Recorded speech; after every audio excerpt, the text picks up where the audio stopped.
A few weeks ago, I made a video discussing required minimum distribution or RMD rules for inherited IRAs received from someone who had passed away in or after 2020, because the Secure Act in 2020 changed the rules moving forward. And as often happens with our tax code, the rules are about as clear as mud, and the IRS offers us band-aids until they decide to make it clear, which sometimes can take years. And just this past week, and for the fourth year in a row, the IRS has provided relief on the excise tax or penalty for required minimum distributions for beneficiaries of individual retirement accounts or IRAs that were subject to the 10-year payout rule. This means that you do not have to perform an RMD, or the IRS excuses the RMD for the IRA beneficiaries that are or were subject to annual RMDs within the 10-year period, because now there is no penalty or excise tax. Those two are, I'm going to use those interchangeably. Now, it is important to note that this applies only to the beneficiaries of inherited IRAs and only to those who were required to pay annual RMDs under the 10-year payout. This has nothing to do with your own traditional IRAs and any rules or RMDs required for those accounts. Let me say that again. This has nothing to do with your traditional IRA accounts. This only applies to IRAs that you have inherited from someone else. The original Secure Act, which again took effect in 2020, eliminated the stretch IRA for most IRA and Roth IRA beneficiaries, and it replaced it with the 10-year rule. And that 10-year rule requires the entire inherited IRA balance to be withdrawn by the end of the 10th year, after the death of the original owner, if you are a designated beneficiary. And here's where it gets a little confusing. The IRS proposed regulations in February of 2022 that added a second requirement for beneficiaries who inherited IRAs from those who had died after reaching their required beginning date, or RBD, for taking their RMDs, or required minimum distributions. The IRS said that this group of beneficiaries also must take annual RMDs for years 1 through 9 of the 10-year term. So in other words, if the original owner had started taking RMDs, then the designated beneficiary would have had to also take RMDs in years 1 through 9 before taking out any remaining funds in year 10. Recognizing the confusion, the IRS, for the fourth straight year, has waived the penalty for RMDs by saying those failing to take them will no longer have to pay the excise tax or penalty. Now, this new relief stacks on top of relief from 2021, 2022, 2023, and now for 2024. So as of 2024, there have been no RMDs or required minimum distributions from any inherited IRA since the new 10-year rule started in 2020. And there won't be, at least until 2025. All right, so who doesn't get RMD relief? Well, the new IRS relief does not apply to RMDs for beneficiaries who inherited an IRA before 2020, because those beneficiaries are grandfathered into the pre-Secure Act rules, which allowed for any designated beneficiary to do the stretch IRA, which is more beneficial.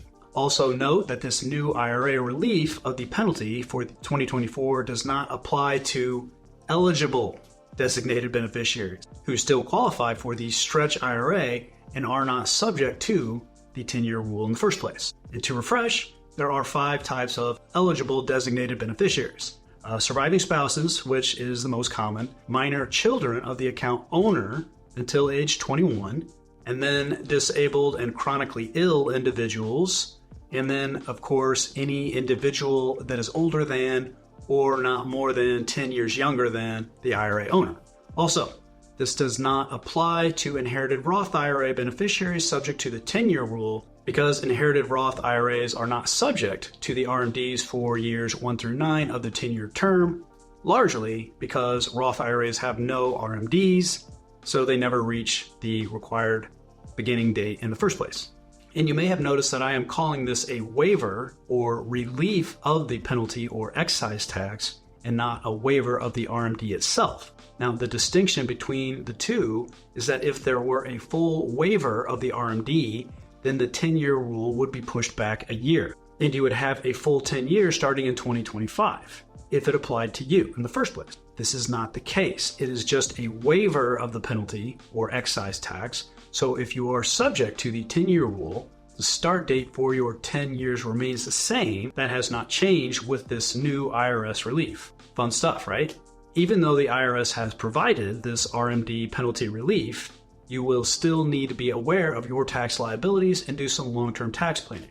Because if your inherited IRA has a sizable amount of money in it, it's going to probably be best to go ahead and space out and fill up lower income tax brackets each and every year over the 10-year period, even if you don't have to do this. Why is that?